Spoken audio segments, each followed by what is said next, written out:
TV6 news కి స్వాగతం. ముందుగా ముఖ్యాంశాలు.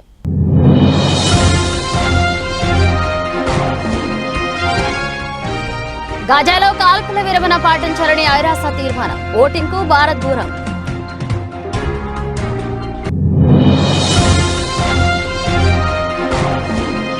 అలెక్సాతో ఇలా ప్రాణాలు కాపాడుకున్న బాలిక.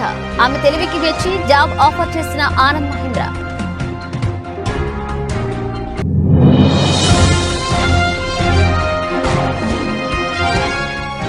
భారత్ కొద్ది మంది వ్యక్తుల సొత్తు కాదు. జైపూర్ సభలో కీలక వ్యాఖ్యలు చేసిన కాంగ్రెస్ అధినేత్రి సోనియా గాంధీ.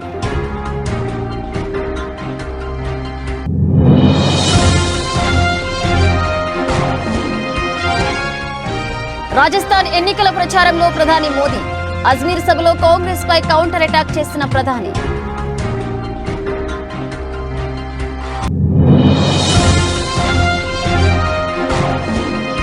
కవిత కేసులో మరొక మలుపు. సిబిఐ విచారణపై కోర్టులో పిటిషన్.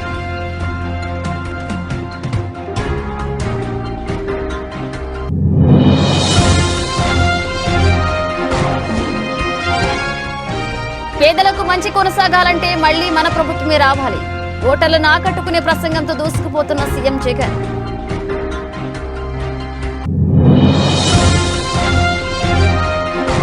వైఎస్ షర్మిల సునీతపై YCP MP Avinash Reddy comments. మనిషి పుట్టిన తర్వాత విచక్షణ జ్ఞానం ఉండాలని ఫైర్ అయిన అవినాష్.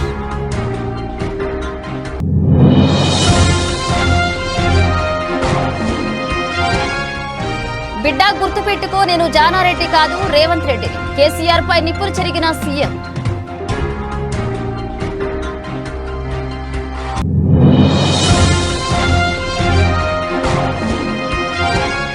రాజస్థాన్ పై కోహ్లీ సూపర్ సెంచరీ. అయినా ఆర్సీబీకి తప్పని ఓటమి.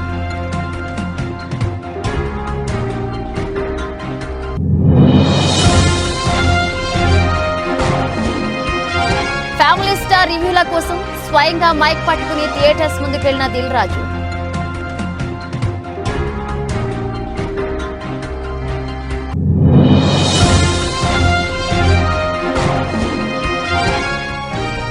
జిగేలమైన పసిడి. సామాన్యుడికి అందనంటున్న బంగారం.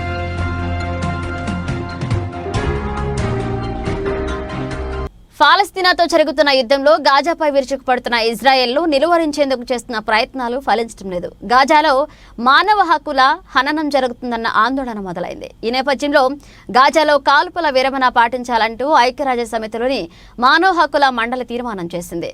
గాజా స్ట్రిప్లో అక్రమ నిర్బంధాన్ని ఎత్తివేయాలని ఆ తీర్మానంలో కోరింది. ఈ సందర్భంగా జరిగిన ఓటింగ్కు Bharat, France, Japan, Netherlands, Romania సహా 13 దేశాలు దూరంగా ఉన్నాయి. The draft resolution has been adopted as Resolution 2728, 2024. Colleagues, we appreciated the willingness of members of this council to take some of our edits and improve on this resolution. Still, certain key edits were ignored, including our request to add a condemnation of Hamas. And we did not agree with everything in the resolution. For that reason, we were unfortunately not able to vote yes. And we believe it was important for the council to speak out and make clear that our any ceasefire must come with the release of all hostages. Artificial intelligence తో ముప్పు పొంచి ఉంటుందని కొందరు హెచ్చరిస్తున్నారు. అయితే అదే ఏఐను తెలివిగా వాడుకుంటే మన ప్రాణాలు కాపాడుతుందని నిరూపించింది ఓ అమ్మాయి. ఏఐతో తన ప్రాణాలు కాపాడుకోవడమే కాకుండా 15 నెలల పాప ప్రాణాన్ని కాపాడింది ఆమె. ఉత్తరప్రదేశ్లోని బస్తీకి చెందిన Nikita Amazon virtual voice assistant అలెక్సాను వాడి కోతుల దాడి నుంచి బయటపడింది. నికిత తమ ఇంట్లో మేనకోడలు వామిక ఆడుకుంటున్నారు. ఆ ఇతర కుటుంబ సభ్యులు వేర్వేరు గదుల్లో ఉన్నారు. ఒక్కసారిగా 5-6 కోతులు వారి ఇంట్లోకి దూసుకువచ్చాయి. వంటగదిలోని పాత్రలు, ఆహార పదార్థాలను ధ్వంసం చేశాయి. అవి తమ దగ్గరకు రావడంతో నికిత, వామిక భయపడిపోయారు. నికిత ఫ్రిడ్జ్ పై ఉన్న అలెక్సా డివైస్ ను చూసింది. కుక్క మురిగే శబ్దాన్ని ప్లే చేయాలని చెప్పింది. దీంతో వాయిస్ కమాండ్ను స్వీకరించిన అలెక్సా నుంచి కుక్క మురిగే శబ్దాలు వచ్చాయి. కోతులు భయపడిపోయాయి, బాల్కనీ నుంచి పారిపోయాయి. అలెక్సాను వాడి కోతులను తరిమేస్తున్న నిఖిత ఐడియా పారిశ్రామికవేత్త ఆనంద్ మహీంద్రాను ఆకర్షించింది. ఆమె వెంటనే ప్రతిస్పందించిన తీరును ఆనంద్ మహీంద్రా మెచ్చుకోకుండా ఉండలేకపోయారు. అంతేకాదు ఆమె చదువు పూర్తి కాగానే కార్పొరేట్ సంస్థలో ఉద్యోగం చేయాలనుకుంటే ఆమెకు తమ కంపెనీలో జాబ్ ఇస్తామని చెప్పారు. फिर हम भी डर गए. फिर मेरी नज़र एलेक्सा पे पड़ी. फिर मैंने एलेक्सा से बोला, एलेक्सा कुत्ते की आवाज निकालो.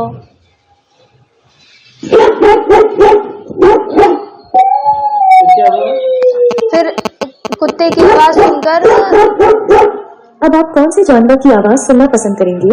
कुत्ते की आवाज सुनकर फिर बंदर एक एक करके डर के भागने लगे. फिर घर के परिजन आए थे क्या? मम्मी पापा लोग आए क्या? हाँ, फिर उसके बाद जीजू आए और फिर वो पूछने लगे. నిరుద్యోగం, ఆర్థిక సంక్షోభాన్ని పెంపొందించడంలో ఈ ప్రభుత్వం ముందుందని బీజేపీని విమర్శించారు సోనియా గాంధీ. గత 10 సంవత్సరాలుగా దేశం ఏమాత్రం పురోగతి సాధించలేదన్నారు. లోక్సభ ఎన్నికల ప్రచారంలో భాగంగా రాజస్థాన్ జైపూర్లో పర్యటించారు ఆమె. ఈ సందర్భంగా అక్కడ ఏర్పాటు చేసిన బహిరంగ సభలో పాల్గొని బీజేపీ ప్రభుత్వంపై విమర్శనాస్త్రాలు సంధించారు. భారతదేశం కొద్దిమంది వ్యక్తుల సొత్తు కాదని అందరికీ చెందుతుందని Congress parliamentary party chairperson Sonia Gandhi అన్నారు. ఏప్రిల్ 6 శనివారం జైపూర్లో న్యాయ మేనిఫెస్టోను ప్రారంభించిన తర్వాత భారీ ర్యాలీలో పాల్గొన్నారు. ఈ సందర్భంగా ఆమె ఈ వ్యాఖ్యలు చేశారు. గత పాలకుల వైఫల్యానికి దేశంలో నిరుద్యోగం, పేదరికం పెరిగిపోయిందన్నారు. అందుకు తమ కాంగ్రెస్ సహచరులు న్యాయం అనే దీపాన్ని వెలిగిస్తారని తెలిపారు. వేల తుఫానులు వచ్చినా వాటిని ఎదుర్కొంటూ ముందుకు సాగుతారన్న పూర్తి విశ్వాసం తనకుందని అన్నారు సోనియా. బీజేపీ ప్రభుత్వం ప్రజాస్వామ్య నిబంధనలను ఉల్లంఘిస్తుందని పేర్కొన్నారు. ఇది నియంతృత్వ పోకడాలకు దారితీస్తుందని ఆమె వివరించారు. ప్రస్తుతం మన ప్రజాస్వామ్యం ప్రమాదంలో పడిందని, దానిని కాపాడుకోవాల్సిన బాధ్యత మనందరిపైన ఉందని సోనియా గాంధీ అన్నారు. ఈ కార్యక్రమంలో కాంగ్రెస్ పార్టీ అధ్యక్షుడు మల్లికార్జున ఖర్గే, ప్రధాన కార్యదర్శి ప్రియాంక గాంధీ పాల్గొన్నారు. ప్రధాని మోదీ ఏం చేయకుండా ప్రతిదానికి క్రెడిట్ తీసుకుంటున్నారని ఖర్గే మండిపడ్డారు. ఏటా 2 కోట్ల ఉద్యోగాలు కల్పిస్తామని తొలి హామీలో యువతకు ప్రధాని మోదీ చెప్పారని చెప్పారు. 10 ఏళ్లలో 20 కోట్ల ఉద్యోగాలు ఇవ్వాలి. దేశంలోని యువతకు 20 కోట్ల ఉద్యోగాలు వచ్చాయా అని ప్రశ్నించారు ఖర్గే. ప్రతి ఒక్కరి ఖాతాలో 15 లక్షలు జమ చేస్తామన్నారు. ఇంత మొత్తం ఖాతాల్లో జమ అయిందా అని అడిగారు ఖర్గే. ఇక 70 ఏళ్లలో కాంగ్రెస్ దేశానికి ఐఐటి, ఎయిర్పోర్ట్, ఎయిమ్స్ ను తీసుకొచ్చి దేశాభివృద్ధిలో భాగమైందని తెలియజేశారు. మన దేశంలో నిరుద్యోగం అత్యధికంగా ఉందని కాంగ్రెస్ ప్రధాన కార్యదర్శి ప్రియాంక గాంధీ అన్నారు. అగ్నిపథ్ పథకం, ద్రవ్యోల్బణం, పేదరికంపై ప్రియాంక గాంధీ మాట్లాడారు. తమకు అధికారం ఇస్తే దేశాన్ని గతంలో కంటే అద్భుతమైన ప్రగతిలోకి తీసుకువెళ్తామన్నారు. లోక్సభ ఎన్నికల్లో కాంగ్రెస్ పార్టీకి మద్దతుగా నిలవాలని ప్రజలను కోరారు. हमारे देश का लोकतंत्र खतरे में है. मेहनत से कड़ी की गई लोकतांत्रिक संस्थाओं को राजनीतिक सत्ता का हथियार से बर्बाद किया जा रहा है. यही नहीं, हमारे संविधान को बदलने का षड्यंत्र रचा रहा. ये तो तानाशाही है और हम सब इस तानाशाही का जवाब देंगे. నవభారత నిర్మాణానికి భారతీయ జనతా పార్టీ కట్టుబడి ఉందని రాజస్థాన్ అజ్మీరా ర్యాలీలో ప్రధాని నరేంద్ర మోదీ తెలిపారు. లోక్సభ ఎన్నికల ప్రచారంలో భాగంగా శనివారం అజ్మీరాలో పర్యటించారు. ప్రధాని మోదీ రోడ్ షోకు భారీ సంఖ్యలో జనం రోడ్లపైకి వచ్చారు. ప్రధాని మోదీకి చేతులు ఊపుతూ అభివాదం చేశారు. రోడ్ షో అనంతరం ఏర్పాటు చేసిన బహిరంగ సభలో ప్రసంగించారు ఆయన. కాంగ్రెస్ ప్రభుత్వంపై మండిపడ్డారు. దేశంలో ఎంతో ప్రతిష్టాత్మకమైన రామ మందిర నిర్మాణాన్ని తాము నిర్మించామన్నారు మోదీ. ఈ నిర్మాణంతో మీరందరూ ఆనందంగా ఉన్నారా లేదా అని ప్రజలను అడిగారు మోదీ. కానీ కాంగ్రెస్ వ్యతిరేకించిందని తెలిపారు. నిర్మాణం పక్కన పెడితే ప్రాణప్రతిష్ఠ రోజు హాజరు కాలేదన్నారు. ఈ రామమందిర ప్రాణప్రతిష్ఠ వల్ల మీ మనసుకు శాంతి చేకూరిందా లేదా అని అడిగారు మోదీ. కానీ కాంగ్రెస్ పార్టీకి చెందిన వారు హాజరైతే వారిని దూరం పెట్టే ప్రయత్నం చేశారన్నారు. ఇది శాంతి చేకూరుస్తుందా అని ప్రశ్నించారు. దేశంలో శ్రీరామచంద్ర ప్రభువును అనాదిగా పూజిస్తూ వస్తున్నామని, ఎవరైనా ఇతరులు పలకరిస్తే కూడా రామ్ రామ్ అని వినయంగా సమాధానం ఇస్తామని చెప్పుకొచ్చారు. అలాంటిది కాంగ్రెస్ రామ మందిర నిర్మాణంలో భాగస్వామ్యం కాకపోవడంపై చురకలంటించారు. అలాగే కాంగ్రెస్ వల్ల అభివృద్ధి మొత్తం వెనకకు వెళ్లిపోయిందని ఆరోపించారు. కాంగ్రెస్ ఎన్నడూ పేదలు, అట్టడుగు వర్గాల శ్రేయస్సు గురించి, యువకుల గురించి ఆలోచించలేదన్నారు. 100 ఏళ్ల భారతాన్ని అభివృద్ధి పదంలో తీసుకువెళ్లేందుకు ఈ ప్రధాని పదవిని పౌరులు ఇచ్చిన గొప్ప అవకాశంగా భావిస్తున్నామన్నారు ప్రధాని మోదీ.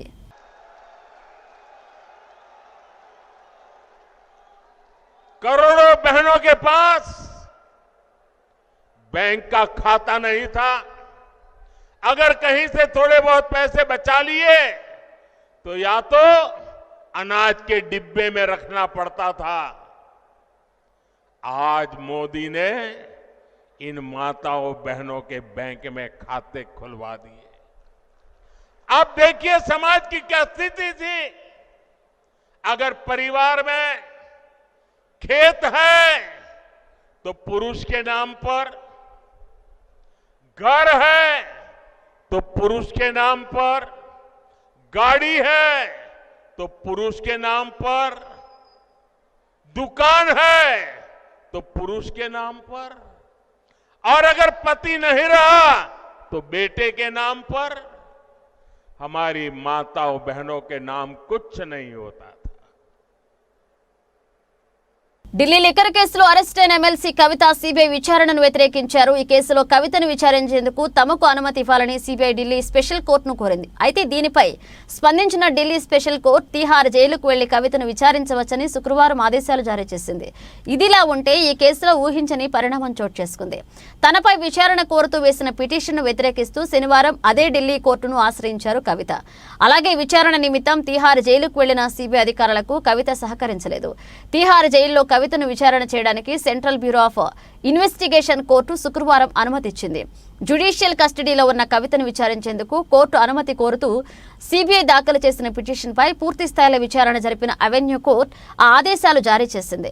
అయితే కవిత తరపు న్యాయవాది నితీష్ రాణా ఇలా వాదించారు. ఆమెకు తెలియకుండా ఎలాంటి ముందస్తు సమాచారం ఇవ్వకుండా కోర్టులో పిటిషన్ దాఖలు చేయడం ద్వారా సిబిఐ న్యాయ ప్రక్రియను విఘాతం కలిగించిందని కోర్టుకు తెలిపారు. అలాగే కోర్టు నుండి అనుకూలమైన ఉత్తర్వులు పొందేందుకు సిబిఐ తన విచారణలో నిజమైన వాస్తవాలను బయటకు చెప్పకపోవచ్చని తాను అనుకుంటున్నట్లుగా కోర్టుకు తెలిపారు. కవిత తరపు వాదనలు వినిపించే వరకు సిబిఐ విచారణకు ఇచ్చిన ఆర్డర్ను తాత్కాలికంగా నిలిపివేయాలని న్యాయమూర్తిని కోరారు. మార్చి 15న ఢిల్లీ కేసులో కవితను ఎన్ఫోర్స్మెంట్ డైరెక్టరేట్ అరెస్టు చేసింది. తన 16 ఏళ్ల కొడుకు పరీక్షల నేపథ్యంలో ఆమెకు బెయిల్ అవసరమని, అందుకోసమే కవితకు మధ్యంతర బెయిల్ ఇవ్వాలని గురువారం కోర్టును ఆశ్రయించారు. ఈ తరుణంలో కోర్టు శుక్రవారం సిబిఐకి ఇచ్చిన ఉత్తర్వులను తాత్కాలికంగా రద్దు చేస్తుందా లేక సోమవారం మధ్యంతర బెయిల్ పిటిషన్పై తీర్పు వెలువరిస్తుందా అన్న ఆసక్తి చాలా మందిలో నెలకొంది. ఇక ఇప్పటికే మధ్యంతర బెయిల్ పిటిషన్పై తీర్పును రిజర్వ్ చేసి ఉంచింది ఢిల్లీ ప్రత్యేక న్యాయస్థానం. సోమవారం ఉదయం 10:30కి కవితను కోర్టులో హాజరుపరచాలని తెలియజేసింది.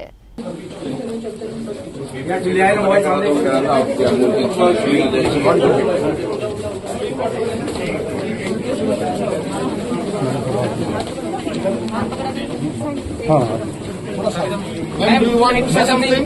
Do you want to say something? Sir पीछे हो जाइए, सर पीछे।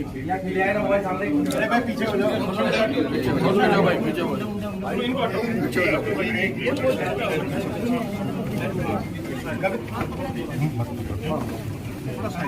Ma'am, do you want to say something? Ma'am, do you want to say something? Bag को लेकर क्या करेंगे? किक बैग तो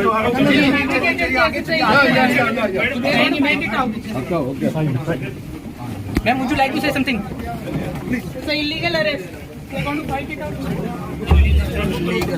నెల్లూరు జిల్లా కావలిలో మేమంతా సిద్ధం బహిరంగ సభలో సీఎం జగన్ మాట్లాడారు. చంద్రబాబు వెన్నిప్పులు చెరిగారు.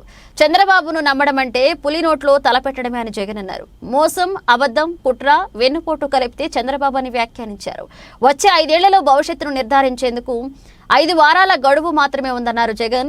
ఈ ఎన్నికలు చంద్రబాబు, జగన్కు మధ్య జరుగుతున్నవి కాదని, మోసగాళ్లకు, ప్రజలకు మంచి చేసే వారికి మధ్య జరుగుతున్న ఎన్నికలు అని జగన్ అన్నారు. మే 13న జరిగే సంగ్రామంలో వైసీపీకి మద్దతు ఇవ్వాలని జగన్ విజ్ఞప్తి చేశారు. ఎన్నికల్లో వైసీపీకి మద్దతు ఇవ్వడం ద్వారా పేదలు, పిల్లలు, రైతులు బాగుపడతారని జగన్ వ్యాఖ్యానించారు. మంచి చేసిన మనందరికీ, ప్రభుత్వానికి ప్రజలు నీరాజనాలు పడుతున్నారు. అవతలి పక్షం తోడేళ్లుగా, మోసగాళ్లుగా వస్తున్నారు. వచ్చే 5 ఏళ్లుగా మన రాష్ట్ర భవిష్యత్తు నిర్ణయించే ఎన్నికలు జరుగుతున్నాయన్నారు. ఈ ఎన్నికలు ప్రజలను మోసం చేస్తున్న చంద్రబాబుకు, ప్రజలకు మధ్య జరుగుతున్నాయి. ఒంటరిగా ఎన్నికలను ఎదుర్కోలేక కూటమిగా వస్తున్నారు చంద్రబాబు, దత్తపుత్రుడు. వీరికి తోడు బీజేపీని కూడా కలుపుకున్నారు. వచ్చే నెలలో జరిగే ఎన్నికల్లో మన ప్రభుత్వానికి మద్దతు ఇవ్వాలి. రాష్ట్ర ప్రజలకు జరుగుతున్న మంచి కొనసాగాలంటే మన ప్రభుత్వానికి మద్దతు ఇవ్వాలన్నారు. మేనిఫెస్టో చూపించాలంటే చంద్రబాబు భయపడతారు. ఎన్నికలకు ముందు రంగురంగుల మేనిఫెస్టో చూపిస్తారు. ఇక ఎన్నికల తర్వాత మేనిఫెస్టోను పట్టించుకోరు. మేనిఫెస్టోను చూపించే దమ్ము ధైర్యం చంద్రబాబుకుందా అన్నారు జగన్. సామాజిక న్యాయానికి అర్థం నేను చెప్పాను.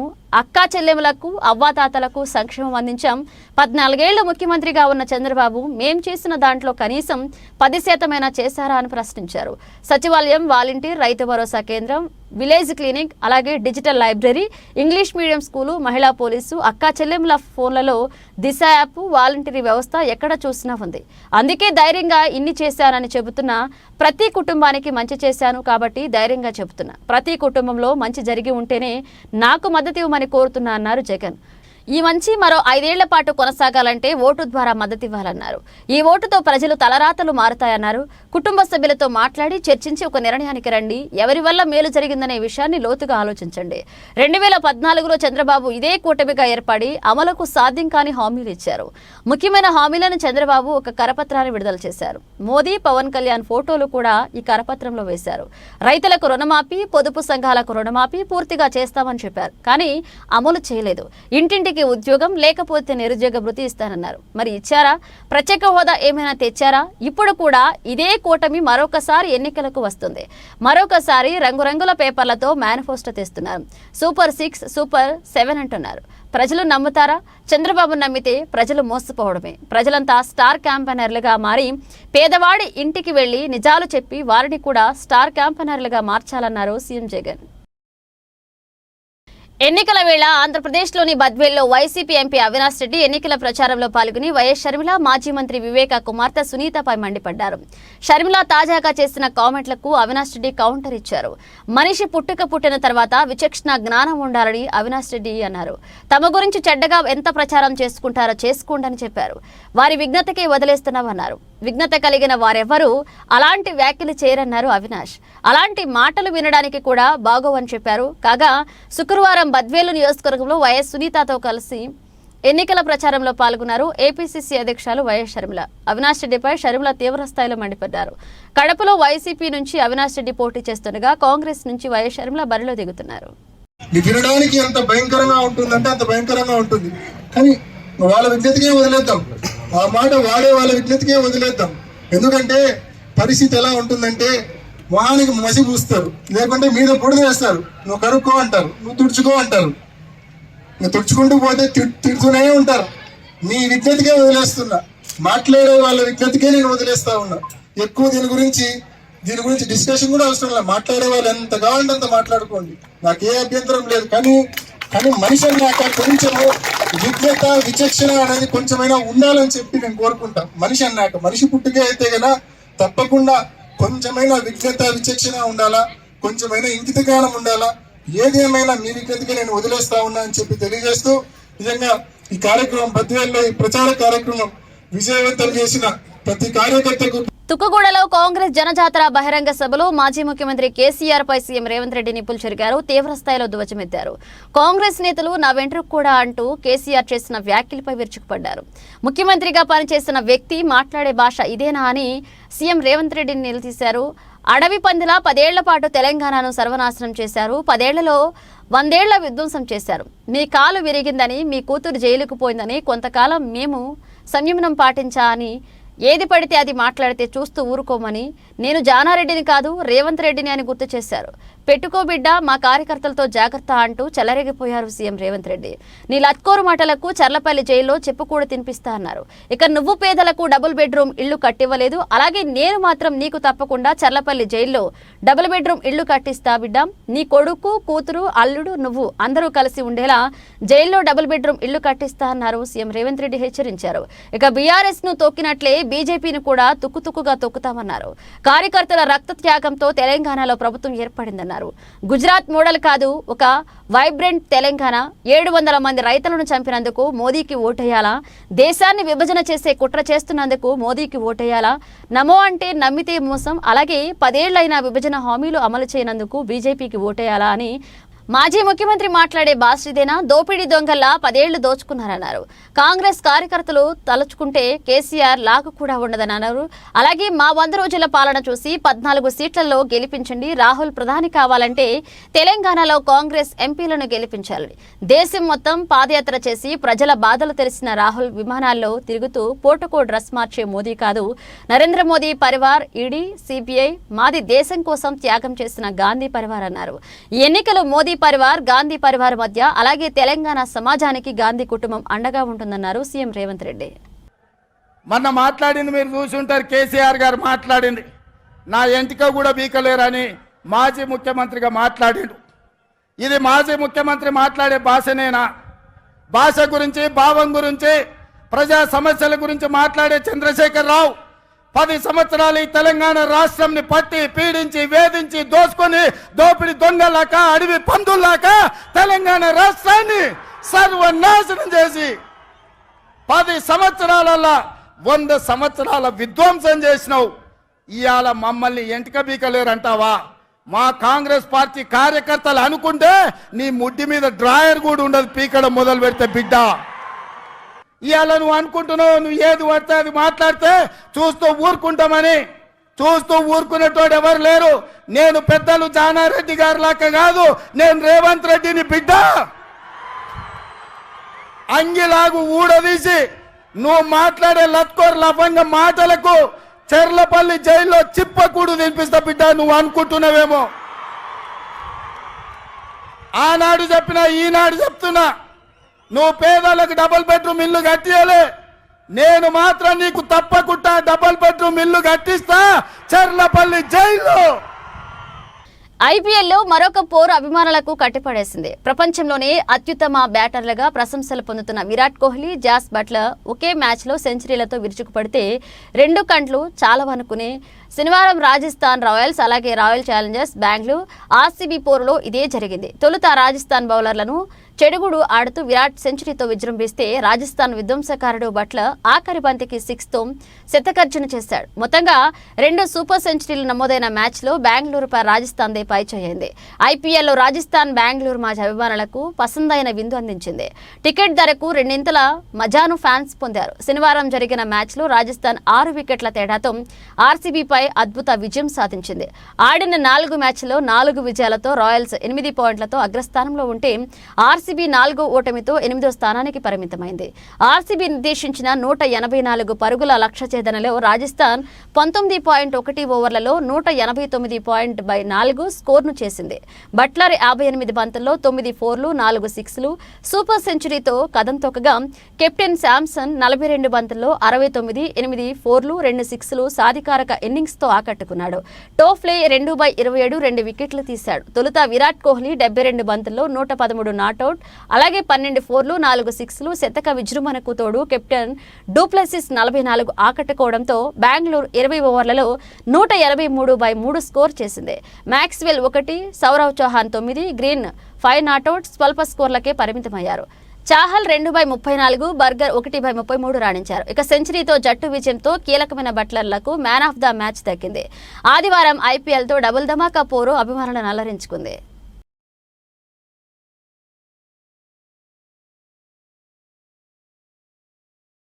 విజయ్ దేవరకొండ, మృణాల్ ఠాగూర్, అలాగే జంటగా పరశురాం దర్శకత్వంలో దిల్ రాజు నిర్మాణంలో తెరకెక్కిన సినిమా ఫ్యామిలీ స్టార్ ఏప్రిల్ 5న రిలీజ్ అయిన ఈ సినిమా ఫ్యామిలీ ఆడియన్స్ ని మెప్పించింది.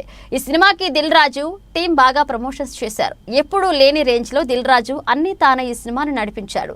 థియేటర్స్ లో రిలీజ్ అయ్యాక కూడా ఈ సినిమా ప్రమోషన్స్ తెగ చేస్తున్నారు దిల్ రాజు మూవీ టీం. ప్రతి ఫ్యామిలీలోనూ వాళ్ళ ఫ్యామిలీ కోసం కష్టపడే వాళ్ళు, వాళ్ళ ఫ్యామిలీని పైకి తీసుకువెళ్లే వాళ్ళు ఒక ఫ్యామిలీ స్టార్ ఉంటారని, ఆ ఫ్యామిలీ స్టార్ ని కలుస్తామని ఇప్పటికే దిల్ రాజు తెలిపారు. ఇక తాజాగా దిల్ రాజు సినిమా ప్రమోషన్స్ కోసం మరొక అవతారం ఎత్తారు. ఏదైనా సినిమా రిలీజ్ అయితే థియేటర్స్ బయట మైక్ పట్టుకుని ఆడియన్స్ రివ్యూల కోసం పలువురు పడిగాపులు కాస్తారు. కానీ తాజాగా ఫ్యామిలీ స్టార్ సినిమా కోసం దిల్ రాజు మైక్ పట్టుకుని పలు థియేటర్స్ వద్ద ఆడియన్స్ రివ్యూలు తీసుకున్నారు. నిన్న రాత్రి హైదరాబాద్లోని పలు థియేటర్స్ వద్ద దిల్ రాజు స్వయంగా వెళ్లి మైక్ పట్టుకుని సినిమా చూసి బయటకు వచ్చే ఆడియన్స్ వద్ద ఫ్యామిలీ స్టార్ సినిమా ఎలా ఉంది అని ప్రశ్నించి స్వయంగా రివ్యూలు తీసుకున్నారు. దీంతో దిల్ రాజు ఇలా రివ్యూలు తీసుకునే ఫోటోలు, వీడియోలు సోషల్ మీడియాలో వైరల్గా మారాయి.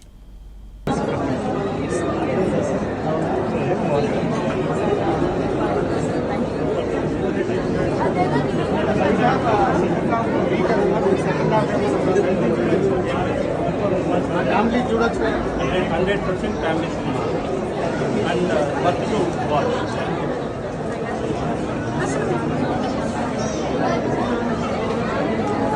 సినిమా బాగుందా?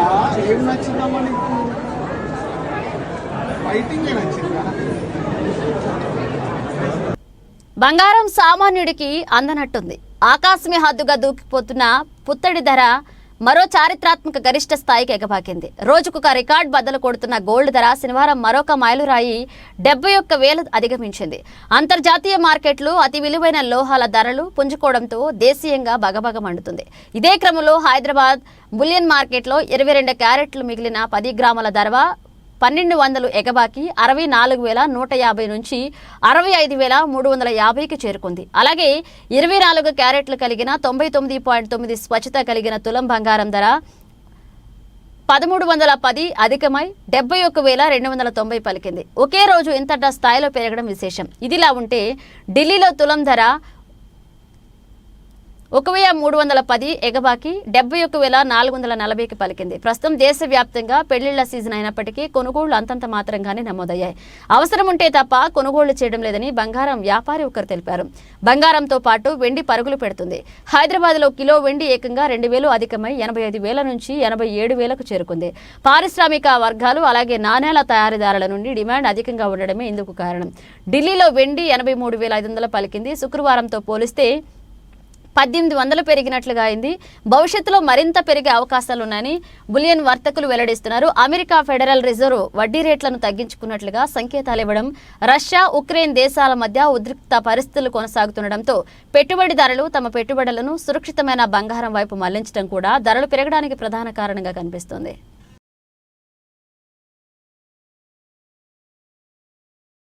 బులెటిన్ ముగించే ముందు హెడ్లైన్స్ మరోసారి.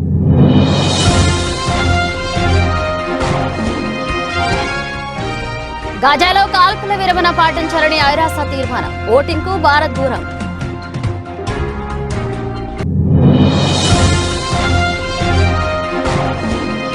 అలెక్సాతో ఇలా ప్రాణాలు కాపాడుకున్న బాలిక. ఆమె తెలివికి మెచ్చి జాబ్ ఆఫర్ చేసిన ఆనంద్ మహీంద్ర.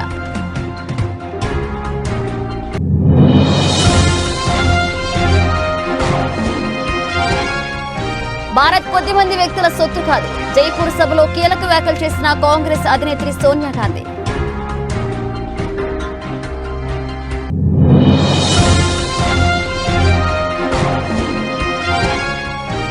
రాజస్థాన్ ఎన్నికల ప్రచారంలో ప్రధాని మోదీ.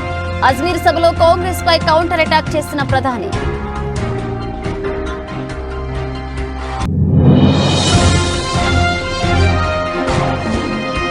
కవిత కేసులో మరొక మలుపు. సిబిఐ విచారణపై కోర్టులో పిటిషన్.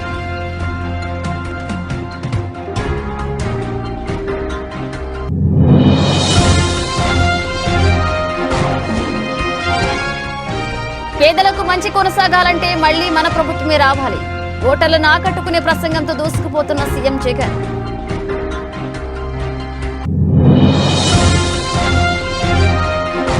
వైఎస్ షర్మిల సునీతపై YCP MP Avinash Reddy comments. మనిషి పుట్టిన తర్వాత విచక్షణ జ్ఞానం ఉండాలని ఫైర్ అయిన అవినాష్.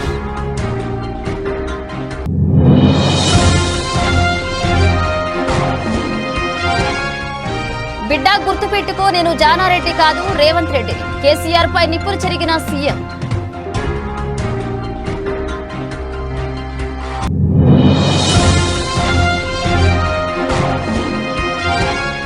రాజస్థాన్ పై కోహ్లీ సూపర్ సెంచరీ. అయినా ఆర్సీబీకి తప్పని ఓటమి.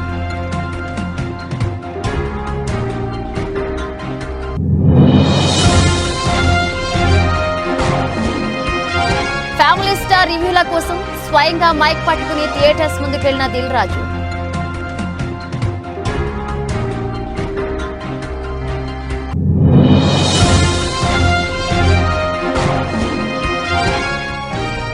జిగేలమైన పసిడి, సామాన్యుడికి అందనంటున్న బంగారం.